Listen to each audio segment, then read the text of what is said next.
Hi, everybody. Today we have a presentation from one of our Rotary Club's best community friends, and he's also one of the best overall community friends to all of us who live in the area.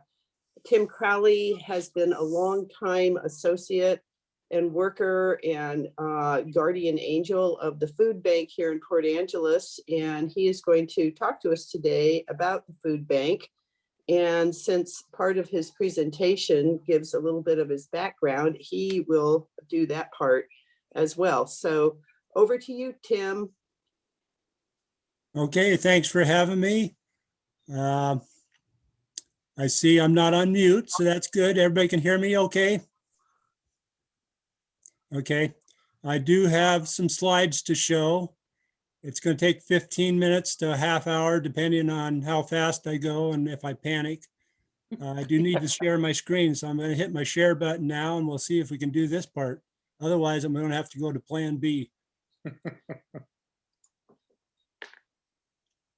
Okay, let's see.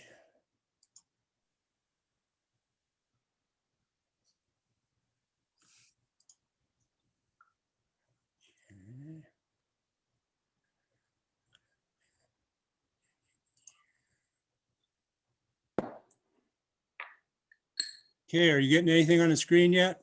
Yeah. Yep, we got it. You got it. Can you Okay. maximize your screen? Yeah, I did. Yeah, we'll do that.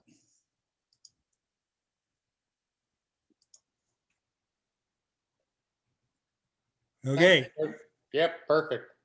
so we should be in the program okay. And let me move something around here a little bit. Okay. So today's program I call Port Angeles Food Bank versus the pandemic. This is not supposed to be a doom and gloom story. It's basically a story about how we came together to meet a challenge as a food bank and a community. Basically, that challenge was doing something about food insecurity during the pandemic and beyond. In some respects, it's kind of practice for the big Cascadia thing, except I think the only difference between this and the Cascadia is we got power during this one, but we probably won't have power and some of the capabilities during the Cascadia. I'm not going to ask you about sending me any money or tuna after this. You already did that on Tuesday, so kind of sit back and enjoy the program. You'll find I'm going to be saying most of the words that come out on the screen, so you don't even have to read them. I'll say them for you. Gives me something to do. Basically, this is kind of a picture of the food bank from February 2020 to present.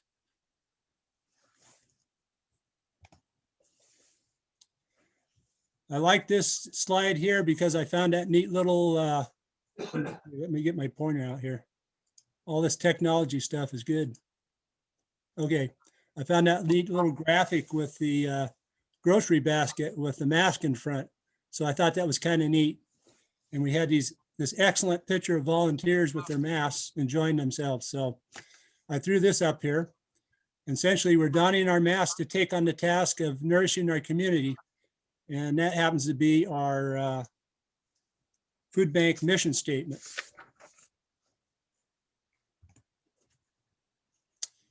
And about me.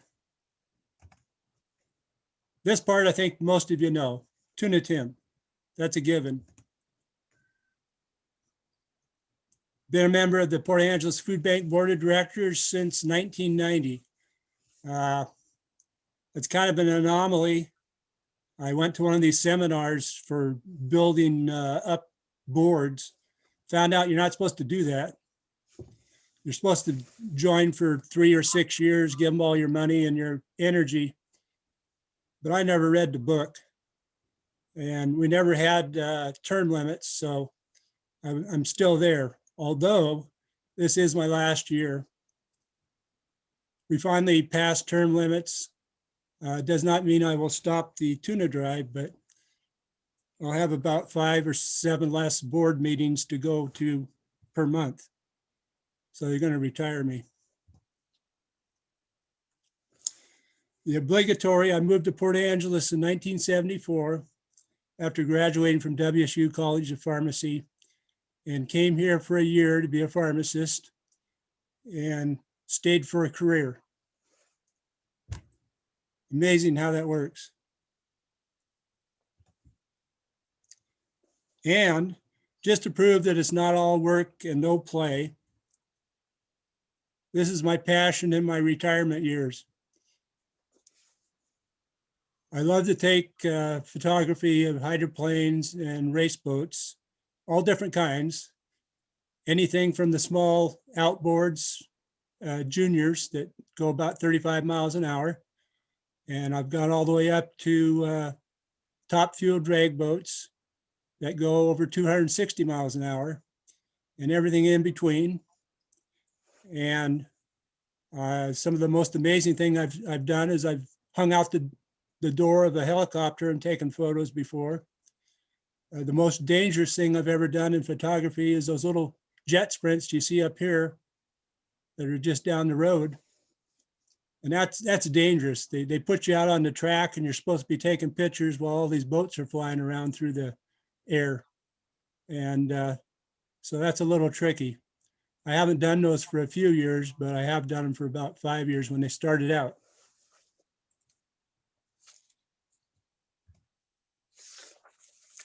And I really can't tell you the story about the food bank unless I told you what it was like a year ago, or a little over a year ago. Starting in February 2020, we'd heard about the pandemic, but people really hadn't changed too much in their lives yet. And so this is basically the baseline for the food bank prior to the pandemic. They were open 3 days a week, and one of those days they were open a little further towards the evening to help the working people come in. They were serving approximately 800 to 900 families, representing 2,000 to 2,500 individuals per month. In addition, they were providing 550 Friday food bags to grade schoolers in Port Angeles and Joyce each week. They're also maintaining satellite pantries at both Peninsula College and the Port Angeles Boys and Girls Club. Our grocery store model, in which instead of going in and be handed a bag, allows people to just shop like you would in a regular grocery store using points, was in effect. And it was very popular. But we had just a small grocery area of about 800 square feet.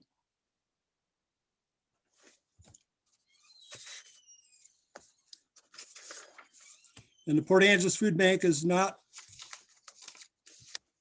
in the process of only feeding our community, but it is receiving, sorting, and distributing over 300,000 pounds of food each year to other pantries and agencies in our area.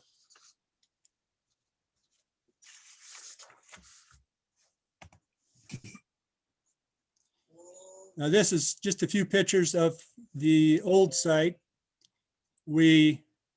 That was our warehouse and assembly area, maybe about just over 4,000 square feet.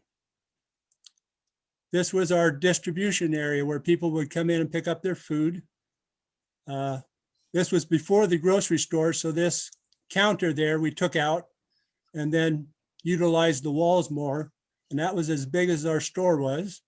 That kind of gives you an idea there of what it looked like with all the food and produce.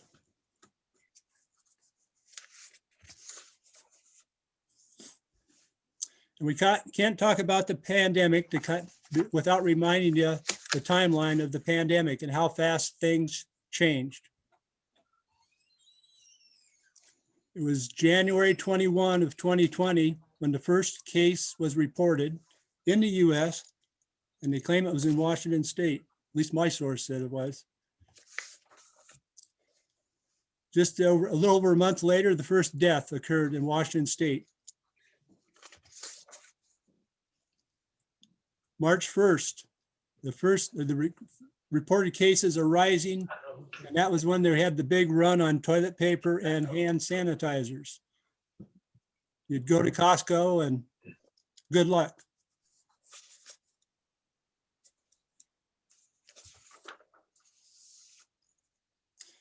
On the 11th of March, COVID-19 is officially declared a worldwide pandemic.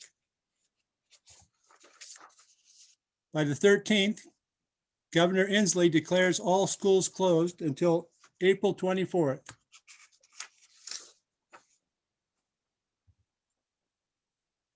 By the 15th, all gyms, bars, and indoor restaurants are asked to close.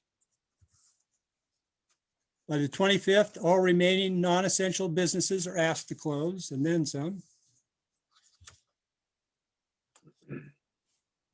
And at the food bank during early March, the food bank's operating pretty normally, but with increased sanitizing. But by March 13th, volunteers over 60 years of age are asked to stay home, and mainly because they found out the virus affected older people more likely. So for their safety, they were asked to stay home, and the food bank was running out of sanitizer. But other than that, people were coming in and going, and everything was normal. Then this son of a gun took over.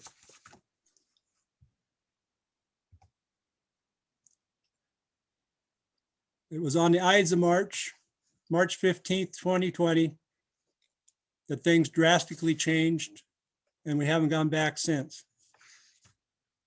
The challenge is on.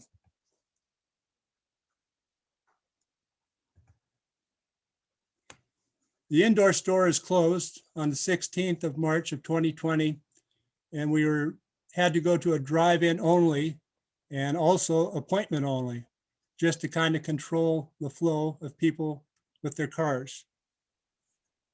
Down on Valley Street, it's one way in, one way out, not a lot of room. We weren't set up for this sort of thing, so we had to make adjustments. Also, we couldn't just hand people food like before. It had to be boxed. So boxing is a labor intensive and expensive.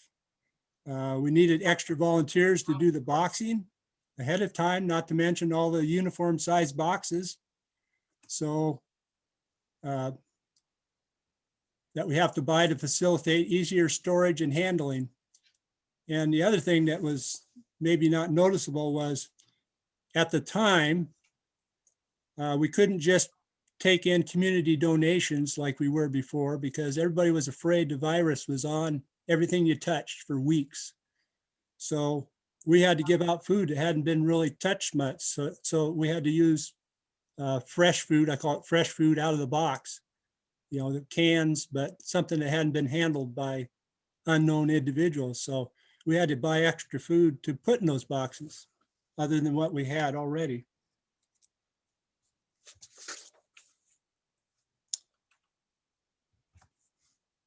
This kind of shows you what it was like down there on Valley Street. Even with appointments, we had lines. And it was getting longer as time progressed with the pandemic. Our volunteers, they put the pop-ups out down on Valley Street. We didn't have a real covered area. So wind and rain and snow and sleet, they did their job.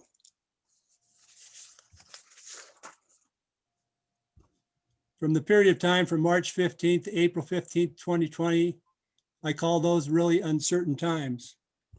And this is the reason why. On March 29th, we had to cut back to just 2 days a week. We cut out the Mondays, so we had extra time. So our volunteers had more time to assemble boxes. It takes a lot of time to assemble all those. So we were only open on Wednesdays and Fridays. By that time, all staff and volunteers are now wearing masks and limiting size of work groups to lower exposure. They even had to divide up into 3 different groups, so nobody was there day after day, week after week. So they would come in 1 week and then stay home for 2 weeks, the regular staff. grocery rescue, which is where we go out to the supermarkets and take all their food that is after their pull dates, but it's still, usable, was starting to decrease dramatically for several reasons.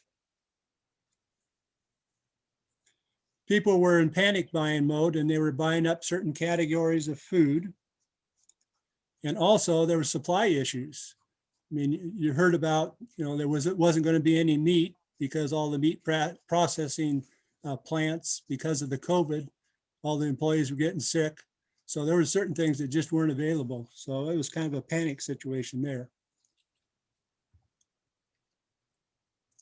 And then ordering from our regular food bank suppliers like Northwest Harvest and Lifeline is becoming very, very difficult. We'd be placing orders and we wouldn't only get a fraction of what we wanted.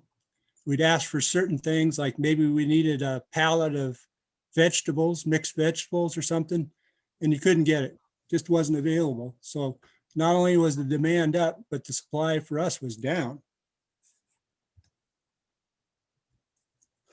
And then to make matters worse, a very large order we had sitting over there in one of our suppliers vanished. We went over to pick it up and it was out of the warehouse.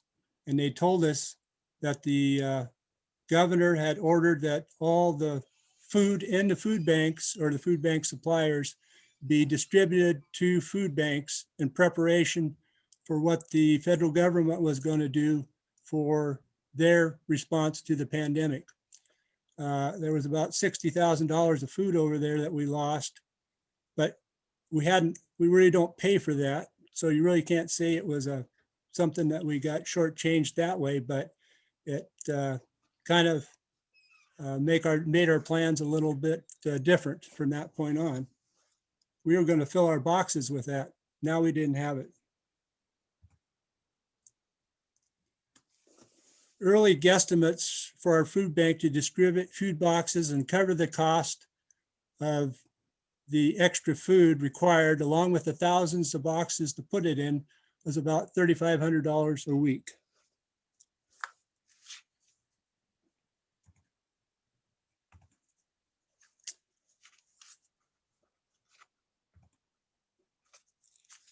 Rumor is the United States Department of Agriculture will be sending food, but we do not know what, when, and how much.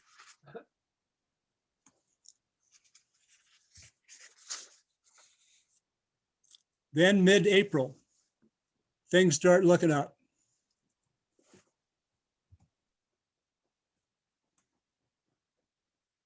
Boxes, boxes, and boxes of food. We were getting boxes of produce, food, combination boxes.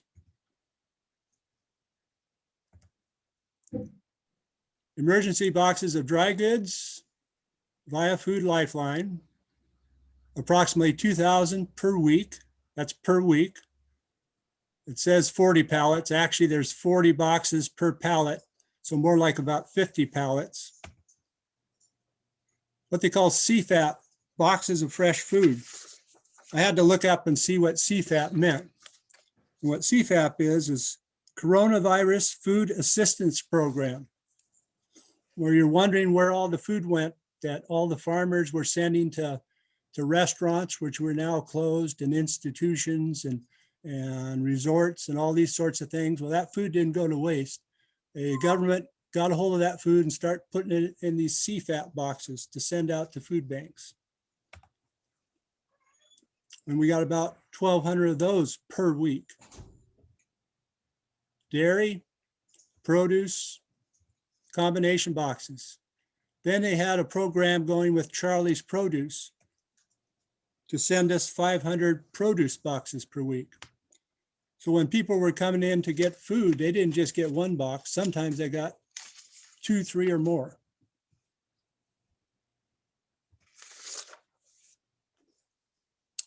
The challenge was no longer a food challenge.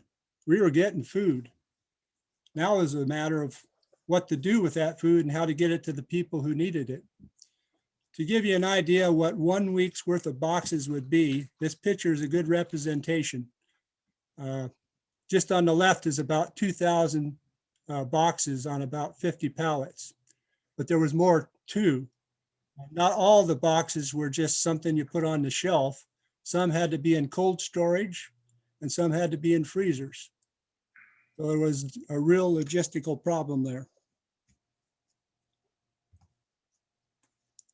So now it was a receiving, sorting, storing, and distributing challenge. Not a matter of getting food, like again, just what to do with it and how to get it to the people who needed it. Quickly, you can look at this, and this, it wasn't just the Port Angeles Food Bank. We were distributing food from Port Angeles to all these different agencies. Basically, the entire Clallam County, all the way from the West End to Squim and sometimes even to Port Townsend. And even today, we are distributing food to those individuals. We just don't service Port Angeles. We serve the whole North Olympic Peninsula.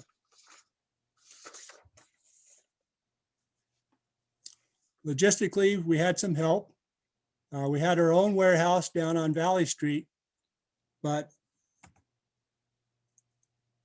after we filled our warehouse, Peninsula Daily News came to our aid and lent us their extra space, and we filled that up.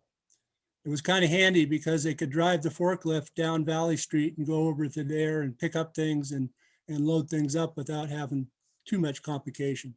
I don't think the police ever pulled us over or anything. We were also able to get extra cold storage. We had to spend $1,000 a month to rent an extra dry box, cold box they call it. And we put that to good use, keeping the produce and stuff fresh when we filled up our own capacity. And then we received funding for a refrigerated truck. This beauty here.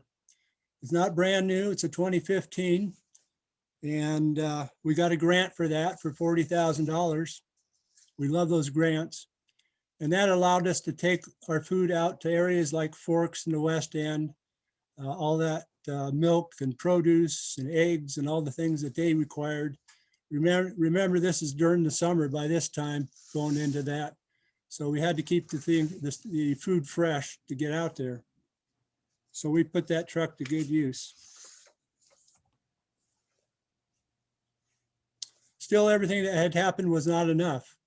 We needed basically more sites, more help, more individuals to get the food to the people in a timely fashion. So not only were we distributing food from the food bank on Valley, but they set up 3 other distribution sites, skills center, and at several of the fire stations. And we had loads of individuals that came to our aid. Like I say, it's kind of a practice for the Cascadia, bringing in all the emergency personnel. And there again, Clallam County agencies and volunteers rocked it. We couldn't have done it without them, and we're still relying upon them.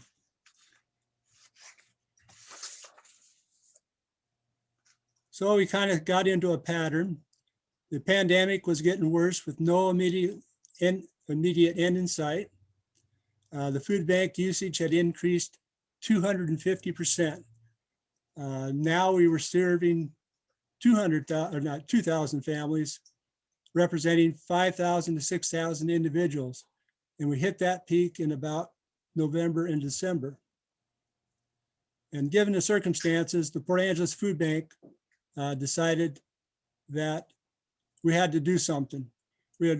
Our lease would end in about 2024 on the Valley Street property, but we needed something now, something that we could use for more warehouse space and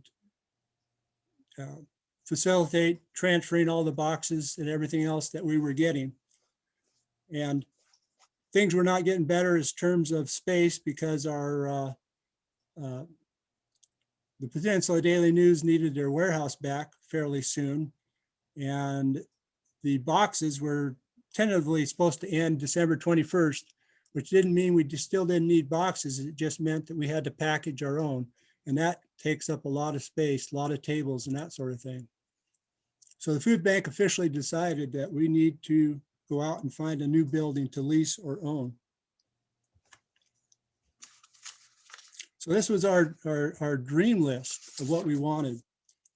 10 to 15,000 square foot building, 2,500 to 5,000 square feet of grocery space, 2,000 to 6,000 square feet of office space, a 5,000 to 7,000 foot warehouse, 1,000 to 1,500 square foot of refrigeration, about 30 parking spaces, enough space for a drive-through, commercial kitchen or room to put one, volunteer staff room, restrooms, that sort of thing, client restrooms, large outdoor covered space, privacy fencing, existing outside lighting and security, not in the tsunami zone. That's the future of Cascadia. We don't want to be underwater or destroyed if the crisis happens. And ideally within the Port Angeles city limits and close to a bus line. Where were we going to find one? We looked and we looked, and there was nothing available in the city of Port Angeles that we could see. That was placed. Then, lo and behold, gives me goosebumps to see this, but we found our building, 632 North Oak Drive, which is the old Crown Distributing Building. And would you believe it had everything on our dream list, except it wasn't in the city limits. What can you say? It is in the urban growth area though, and in an area where a lot of people go since it's right next door to Walmart. We signed a lease on October 22nd, 2020. And we had our first distribution on November 28th, utilizing that beautiful outdoor drive-in space right there. This place had a warehouse back there, the covered area, office space in the front. In the middle is actually a big cold storage room that they never used they used years and years and years ago for the beer distributorship, but they never used it later on, but it could be used that way.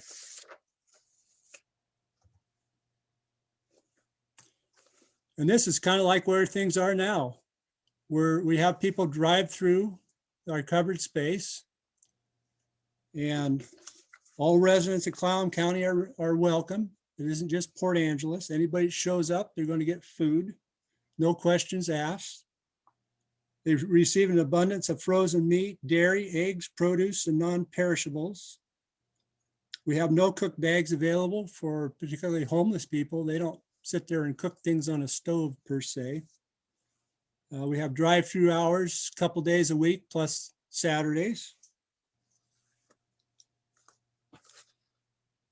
And one of the amazing things that has changed through the years with food banks is people used to think that you'd spend all your money, you'd wait until the end of the month till the cupboards were bare, then they would go to the food bank to pick up something to kind of get them over. The food banks take a different attitude towards that nowadays. Nowadays, they want people to come to them first of the month before they spend all their money and get the items that we have available, which are plenty, and use those items as part of their normal monthly budget and feeding their family. Then the money they saved by using us first, then they might have extra money to buy their kids new shoes or repair the automobile or pay the electricity or something else. So we're asking people to come to the food bank first before they spend their resources and take advantage of what's available. Now, I can either at this point show you a few more slides, just real briefly, or you can ask questions depending on how much time you want to spend. Hey, Tim, I got a question. This is Scott. Yes. Hey, it's a great presentation. Could you give this to Brian so you could we can email out to the Rotary members? Yeah, I can attempt that. That'd be great. I'd like to get a copy of it personally. Huh? And as we're talking here, this is a view of the property out there. It's about 3 acres, all fenced in. Walmart is off to the right there. To get there, you just turn like you're going into Walmart, take a left immediately, go past the mocha stand there. McCrory's is down over here, and you drive in. Has this beautiful U-shaped drive-through. People go in one side, come around, and that way there keeps the traffic flow going the way it should be. It's got a beautiful loading dock. We get 3 to 5 big wheelers come in each week to bring in food. So we have loading dock that can accommodate all that, plus a big warehouse. This warehouse has now got pallet racking, kind of like your Costco type thing. When they come into the loading dock, they can either go into the warehouse or take a left to the cold storage. We got a grant for a beautiful freezer. That freezer is huge. You can kind of see in it there. That's the Coast Guard people came in to help load us up with the food in the freezer. It's big enough to park your car in. In fact, you could get 2 cars in there. It's the size of a garage. That cost both for the freezer and installation, $115,000. And again, we got a grant. Kind of shows the drive-through. And then this part, this isn't our food bank, but this shows a grocery store model that Seattle is using at their soda market. And we want something like this in the long run. In our facility, the ceiling isn't going to be quite as high. It's probably going to be as high as those lights are down there. But we want people to be able to come in and pick out their food and have areas in the middle to put bins of items, and they would get points, and they shop just like you would, except they use their points instead of their money. And sometimes they can take, the interesting thing is in the grocery shop model, there are some things there's no limit on. They can take as much as they want. And you'll tell people, okay, you can have these apples as many as you want, and they'll fill up their bag and they'll kind of look at you sheepishly and they'll say, well, go ahead and take a few more. And it's a nice feeling that, there's really no limit on some things. You still have to limit the meats and all the other things, but some things you just have as much as they can use. So that basically ends my presentation. The food bank as it now exists is still the drive-through. In a couple months, we plan to announce plans to remodel the building and purchase it. So that's another day, but I just wanted to tell you and show you what we did to go against the pandemic. It wasn't all bad. It was good. Let's see. Great job, Tim. That was just amazing. Yeah, for sure. And I also wanted to thank you, Tim, for all you guys have done this last year, but also your partnership with the Port Angeles School District has been incredible. So each week, the food bank also donates food to the school district to include in Friday weekend bags. So on Thursdays and Fridays, we pack up bags for over 600 kiddos to go home with them to feed them through the weekend. And then during spring break, the food bank also supplied food helped us supply food for the whole entire week. And that went out to over 675 kids, which I'm getting like goosebumps about it just because I saw the line of kids that came up last week and this last Tuesday, and it was incredible. And then you guys also donated $35,000 worth of Safeway gift cards that were given to you from Northwest Harvest to the school district. So thank you so much. Yeah, I'd also like to say the great job that our executive director, Emily Dexter, is doing. I know we had a little bit of a snafu with some of the tuna stuff. She's a busy lady, which is why I did this for her. She's got another program. She'll come and talk to you probably about getting some more money from you for that building. So no doubt you'll see more of her. But I hate to even call her up and bother her because she's just doing one thing from another or one thing to another. And she's doing a good job. All of you are doing an amazing job. I'm just blown away. Yes, Jim, you've really you've done more than your share of work for sure. And we do appreciate it. Tim, for do you sure. anticipate any changes in the flow of food from nothing to having almost too much to where's it going next? Well, we're in limbo there. All those trillions of dollars, there's the first trillions, the first 2 trillion or whatever it was, had money for food and food insecurity. And that's what we've been using this last year or so. The next couple trillion, I'm sure, is mixed, a little bit different mix. So we're hoping that there's still plenty of money for food and paying for infrastructure and all those good things. It's going to be probably a combination of the two, probably not as much, but hopefully it's built into the system now that they know that this isn't going to go away for a while and we're still going to need lots of help. So where are you at now, Tim, in terms of your drive-throughs? Is still a lot of people coming through or is it starting to taper off? Yeah, it's starting to taper off some. I think the last time we counted, we do it every month. We went from around 6,000 individuals served to about 4,000, around 3,800 to 4,000.